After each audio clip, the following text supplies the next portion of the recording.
And so as we get into developing a measurement plan, I'm going to take you through each of those consumer activities that produce those metrics on the left-hand side. And we're going to go through each of their benefits, some challenges with them, and then ultimately what really matters about them. What should you be thinking about?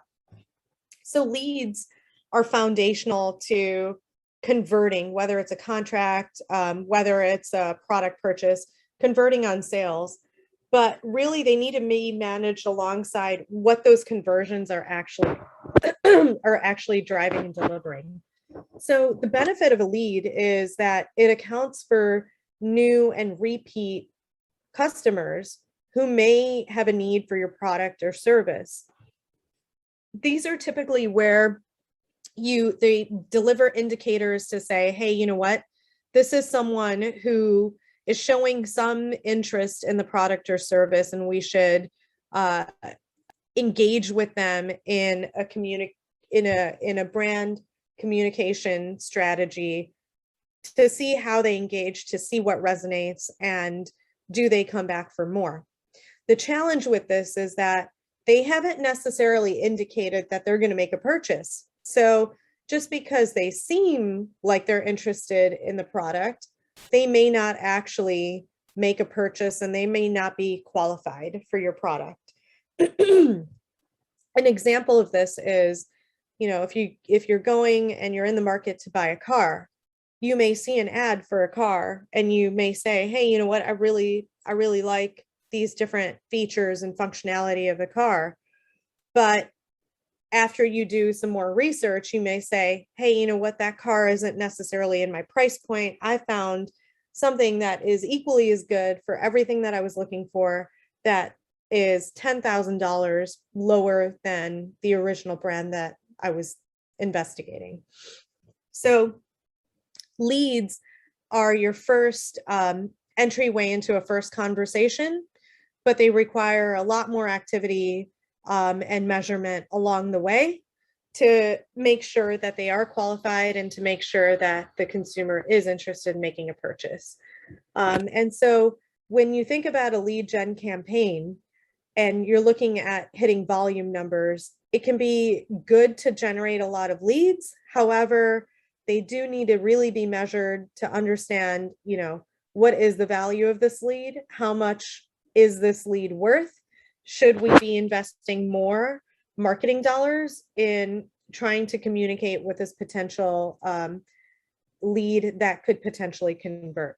So leads alone aren't going to matter. Leads in combination of other metrics and other KPIs will matter overall.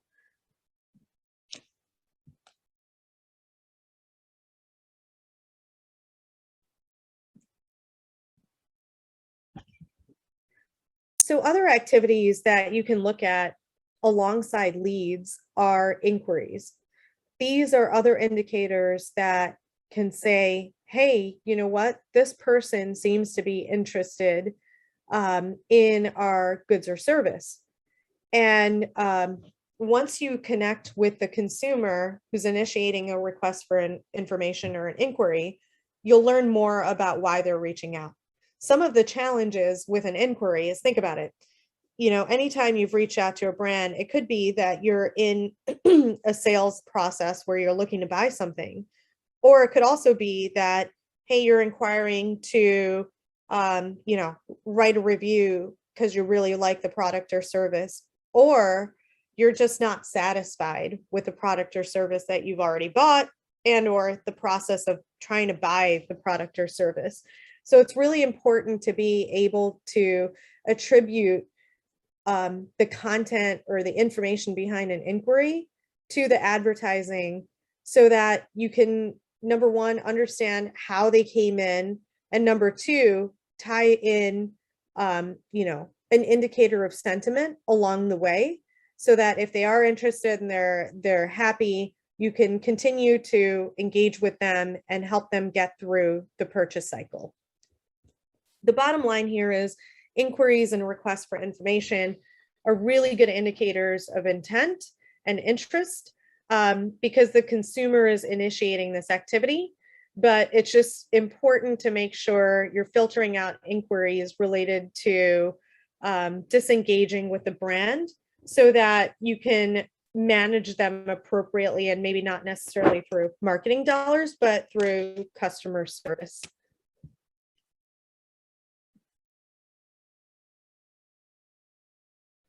So visits are also a really good indicator of what the consumer is doing. They're interested in your product or service.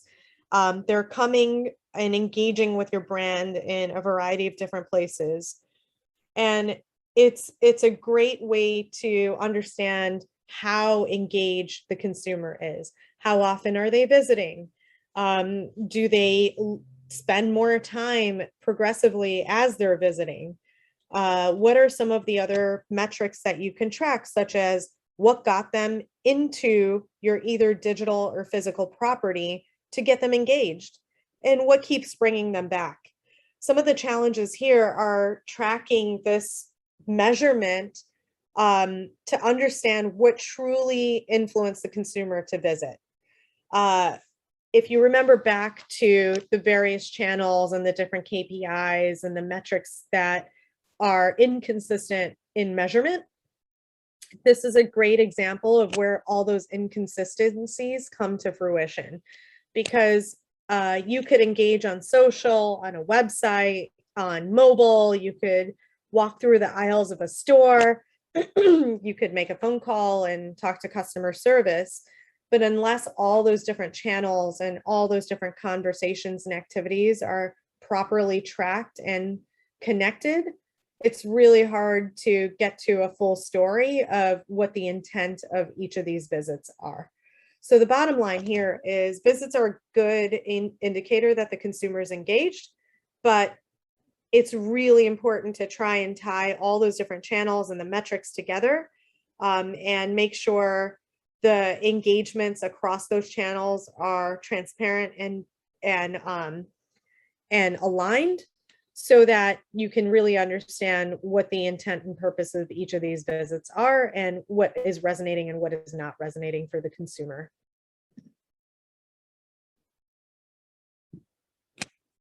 So another way to track engagement is through interaction.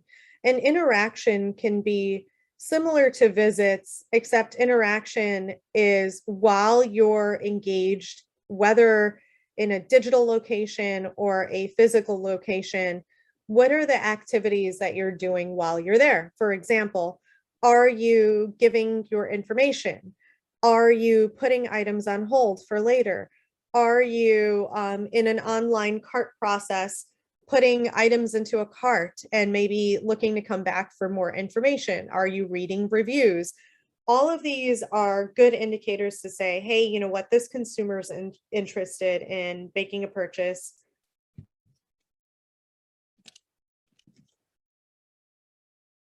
The challenge with tracking interactions is that they can give you a certain picture that might not indicate what the consumer actually is looking to do.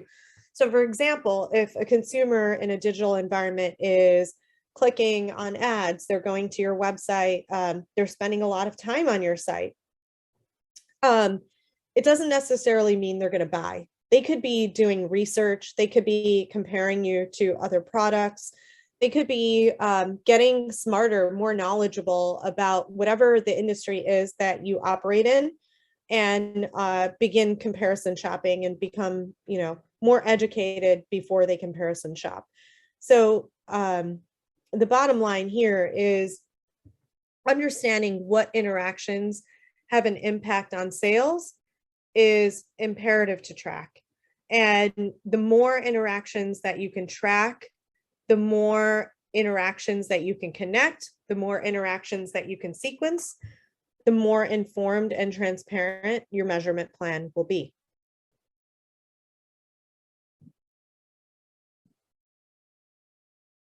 So purchase intent gets more towards the closer to conversion aspect of the sales funnel. And so the benefits of tracking purchase intent is to really understand what is resonating for a consumer in order to make the purchase.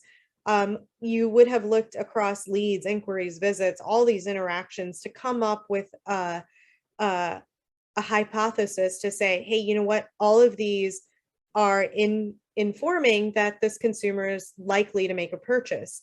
And it's not just a hypothesis, but it's collecting the data, looking at the metrics, and saying, hey, you know what, this consumer has a much higher percentage to make the purchase and convert rather than this other batch of consumers. And so it's really important to understand what are all those activities that lead to say, hey, you know what, this person's going to make a purchase, or they intend to purchase, whether it's your product or service or a competitor's. And it's really important to have a process of sifting through all these different activities and tracking them so that they can ladder into different thresholds and stage gates to get to purchase intent. So the bottom line is that understanding consumer behavior, it's critical to determining what activities should be prioritized and where you should invest your dollars. However, with data governance, privacy, cookie deprecation, and more to come on the horizon, brands really need to double down on ways to scale first-party data efforts. And what I mean by that is, what is the value exchange that your company is offering in exchange for the consumer's personal data, such as their name, phone number, email?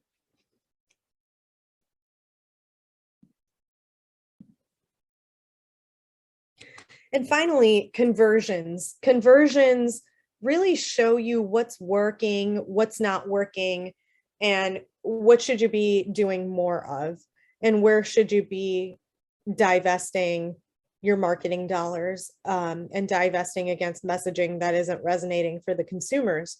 Now, conversion doesn't just mean sales. Conversions can be anything where you want the consumer to take a desired action. It could be things such as looking for more information. It could be things such as signing up for an email list or a newsletter or a demo, for example.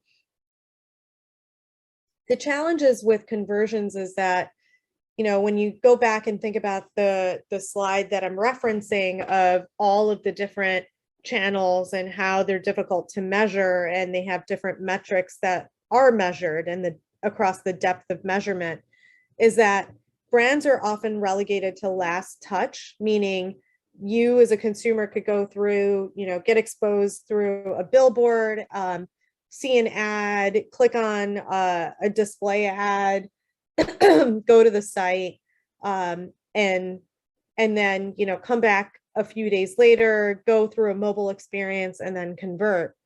Only the mobile experience is going to get credit. All of those other interactions that you had prior to making the purchase oftentimes doesn't get credit unless the brand is more sophisticated.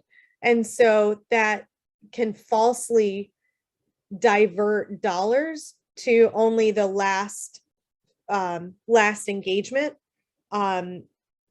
getting all of the credit for the conversion. And so it's really important to try and capture across the channels, across the funnel, all of the activities, in order to get to the best fractional contribution across channels for what is actually driving conversions.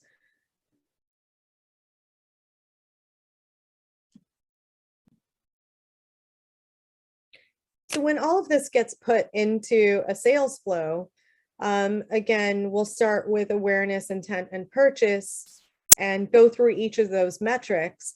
This is effectively your measurement plan. First, you have a lead who may be anonymous, and they come in, they engage with your company, and they continue to go on, and they say, hey, you know what, I want to learn more. So they become a suspect, or, you know, or someone who's actually engaged. They go through learning more information, visiting various aspects of whether that's your website or looking at any physical store locations, if you have any, getting more and more engaged, increasing in interaction, and then getting to a point where they become a QL or a qualified lead. And then once they're a qualified lead, going through nurture campaigns to get them to purchase. And there's different activities, as we had talked about, to inform what purchase intent might be, where they get to an opportunity, and then ultimately, ideally, they would convert into a sale. And so this is effectively the sales cycle flow that we had talked about, that we built upon from awareness, intent, and purchase. And then the metrics across the spectrum with leads, inquiries, visits, interactions, purchase intent, and conversion, and the flow. And so when you put together a measurement plan, you should be looking at capturing each metric as they flow through the sales funnel.